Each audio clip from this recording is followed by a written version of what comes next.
নমস্কার। পিএম কিষাণ সম্মান নিধি ১৬তম কিস্তির টাকা ইতিমধ্যেই ব্যাঙ্ক অ্যাকাউন্টে দেওয়া শুরু হয়ে গেছে বা অনেকে ব্যাঙ্ক অ্যাকাউন্টে পেয়ে গেছেন।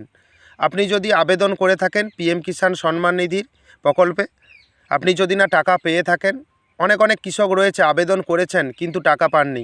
এমন এমন কৃষক রয়েছে যারা পূর্ববর্তী কিস্তির টাকা পেয়েছিল কিন্তু ১৬তম কিস্তির টাকা পায়নি।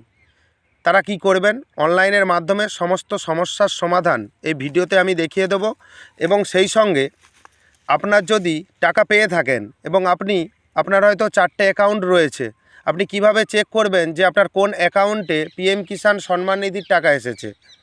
তাই যদি চ্যানেলে নতুন হয়ে থাকেন চ্যানেলটিকে সাবস্ক্রাইব করে দেবেন পরবর্তী আপডেট পাওয়ার জন্য। যদি ভিডিওটি ভালো লাগে ভিডিওটি লাইক করে দেবেন এবং বন্ধুদের মধ্যে শেয়ার করে দেবেন। অ্যাট ফার্স্ট আপনি আপনার ল্যাপটপ, মোবাইল বা ডেস্কটপের ব্রাউজারে পিএম কিষাণ টাইপ করবেন। প্রথম যে অপশানটা এসেছে pmkisan.gov.in পিএম কিষাণ সম্মান নিধি, প্রথম অপশানটা আপনি ক্লিক করবেন এবং অফিসিয়াল ওয়েবসাইটে একটা মেসেজ দেখাচ্ছে, এই মেসেজটা ক্রস চিহ্ন দিয়ে কেটে দেবেন। তারপর একটা পিএম কিষাণের যে হেল্পলাইন নম্বর এখানে শো হচ্ছে, এই হেল্পলাইন নম্বরে আপনি ফোন করে আপনার অভিযোগ জানাতে পারেন পিএম কিষাণ সংক্রান্ত বা বিভিন্ন রকম অভিযোগ, এই পিএম কিষাণ সংক্রান্তই অভিযোগ জানানো যায়। এবং আপনাকে ইকেওয়াইসি স্ট্যাটাসটা আপনাকে প্রথমে চেক করতে হবে যে আপনি টাকা পাওয়ার যোগ্য কিনা বা কী কারণের জন্য আপনি টাকা পাননি বা ইকেওয়াইসি হয়েছে কিনা। তাহলে চেক করার জন্য আপনি ইকেওয়াইসি অপশানে ক্লিক করবেন। ক্লিক করে নেওয়ার পর আপনার 12 সংখ্যার আধার নাম্বার দেবেন এবং সার্চ অপশানে আপনাকে ক্লিক করতে হবে। 12 সংখ্যার আধার নম্বর দিয়ে সার্চ অপশানে ক্লিক করলে আপনাকে মেসেজ দেবে যে আপনি ইকেওয়াইসি করেছেন কি না। যদি ইকেওয়াইসি করে থাকেন তাহলে দেখাবে ইকেওয়াইসি ইজ অলরেডি ডান, যে মেসেজটা আমি মার্ক করে দিয়েছি, তাহলে আপনার ইকেওয়াইসির কোনো সমস্যা নেই। এখনও 2-3টে জিনিস আমি দেখাবো বা 2-3টে অপশান আমি দেখাবো, সেই অপশানগুলো যদি ইয়েস থাকে বা সেখানে আপনি যদি দেখতে পান যে ঠিকঠাক রয়েছে, তাহলে আপনার অ্যাকাউন্টটি সুরক্ষিত আছে বা ঠিকঠাক রয়েছে, তাহলে আপনি টাকা পাওয়ার যোগ্য। আপনি তারপর ব্যাক করে আপনি হোম পেজে চলে যাবেন এবং নো ইওর স্ট্যাটাস অপশানে আপনাকে ক্লিক করতে হবে। এই অপশানে ক্লিক করার পর আপনার এন্টার রেজিস্ট্রেশন নাম্বার, যেহেতু আপনার কাছে রেজিস্ট্রেশন নাম্বার নাও থাকতে পারে, তাহলে নো ইওর রেজিস্ট্রেশন নাম্বার এই অপশানে ক্লিক করবেন। এই সম্বন্ধে ভিডিও আমি দিয়েছি আমার চ্যানেলে আছে, যে কিভাবে আপনি রেজিস্ট্রেশন নাম্বার পেতে পারেন অনলাইনের মাধ্যমে। মোবাইল নাম্বার, আধার নাম্বার দিয়ে আপনি এখানে ক্যাপচা দিয়ে সার্চ অপশানে বা গেট মোবাইল অপশানে আপনি ক্লিক করবেন। এই সম্বন্ধে আমার ভিডিও দেওয়া রয়েছে, আপনি দেখে নিতে পারেন। এবং আপনি ব্যাক করে হোম পেজে চলে যাবেন। হোম পেজে চলে গেলে যেহেতু আপনার কাছে রেজিস্ট্রেশন নাম্বার রয়েছে, আপনি রেজিস্ট্রেশন নাম্বারটা নিয়ে নিলেন। এখানে নো ইওর স্ট্যাটাস অপশানে গিয়ে সেম অপশানে যেতে হবে। এখানে রেজিস্ট্রেশন নাম্বারটা আপনি টাইপ করবেন। তারপর যে ক্যাপচা রয়েছে ক্যাপচাটা ঠিকঠাক মতো আপনি টাইপ করবেন। টাইপ করে এখানে গেট ওটিপি অপশানে ক্লিক করতে হবে।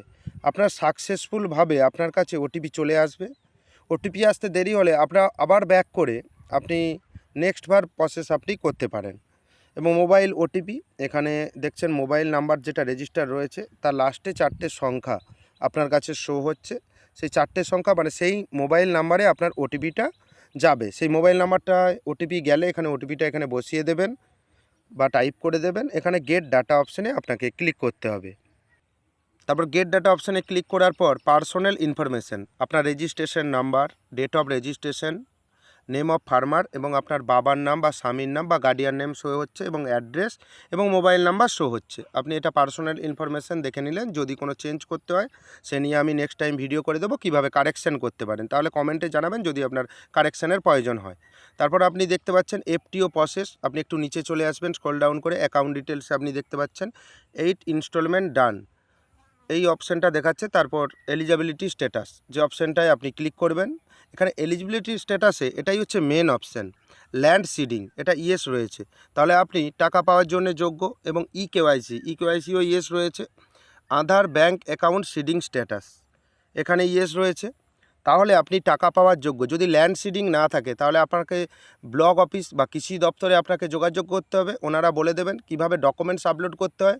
যদি ডকুমেন্টস আপলোড করতে বলে তাহলে আমার চ্যানেলে ভিডিও রয়েছে, এটা দেখে নিতে পারেন ডকুমেন্টস কীভাবে কেওয়াইসির আপডেট করবেন পিএম কিষাণে। ইকেওয়াইসি আপনি নিজে থেকে করে নিতে পারেন। এবং আধার ব্যাঙ্ক অ্যাকাউন্ট সিডিং স্ট্যাটাস এটা আপনাকে দেখতে হবে। আর যদি রিসেন্টলি আপনার যদি অ্যাকাউন্টটা নো হয়ে থাকে তাহলে if you have already seeds please click here, এই ক্লিক হেয়ার অপশানটা ক্লিক করবেন। তাহলে আপনি বুঝতে পেরে যাবেন যদি রিসেন্টলি ব্যাঙ্ক অ্যাকাউন্ট যদি আপনি লিঙ্ক করে থাকেন আধারের সঙ্গে, তাহলে আপনি এখানে লগ ইন অপশানে ক্লিক করবেন। এই লিঙ্কে ক্লিক করে ক্লিক হেয়ার অপশানে ক্লিক করে লগ ইন অপশানে ক্লিক করলেন। লগ ইন অপশানে ক্লিক করার পর এখানে আপনার আধার নাম্বার দিতে হবে। আধার নাম্বার দেওয়ার পর আপনাকে ক্যাপচা দিতে হবে।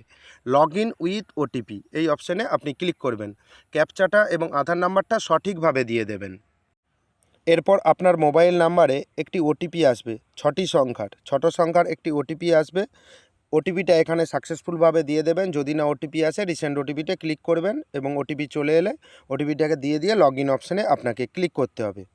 লগ ইন অপশানে ক্লিক করার পর এখানে বিভিন্ন রকম আধারের অপশান দেখতে পাবেন, কিন্তু আপনার দেখা দরকার যে কোন ব্যাঙ্ক অ্যাকাউন্ট আপনার আধার কার্ডের সঙ্গে লিঙ্ক রয়েছে।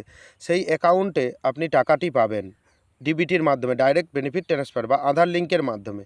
ব্যাঙ্ক সিডিং স্ট্যাটাস যে অপশানটা রয়েছে, ব্যাঙ্ক সিডিং স্ট্যাটাস অপশানে আপনাকে ক্লিক করতে হবে। এই অপশানে আপনি ক্লিক করবেন। ক্লিক করে নেওয়ার পর আপনার কাছে শো হবে যে আধার নাম্বারটা শো হবে, লাস্ট 4টি সংখ্যা, ব্যাঙ্ক নেম শো হবে, অ্যাক্টিভ কিনা তাও শো হবে, লাস্ট আপডেট ডেট কোন ডেটে আপনার লাস্ট আপডেট হয়েছে সেটাও শো হবে।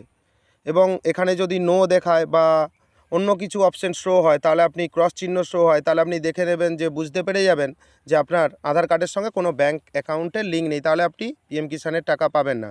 এই রকমভাবে যে যাদের অনেকগুলো অ্যাকাউন্ট রয়েছে তারা তো কনফিউজ হয়ে যায় যে কোন অ্যাকাউন্টে আমার টাকা এসেছে। তাই এটা একটু বুঝে নেওয়া সহজ পদ্ধতি। চ্যানেলে যদি নতুন হয়ে থাকেন চ্যানেলটিকে সাবস্ক্রাইব করে দেবেন পরবর্তী আপডেট পাওয়ার জন্য। ধন্যবাদ।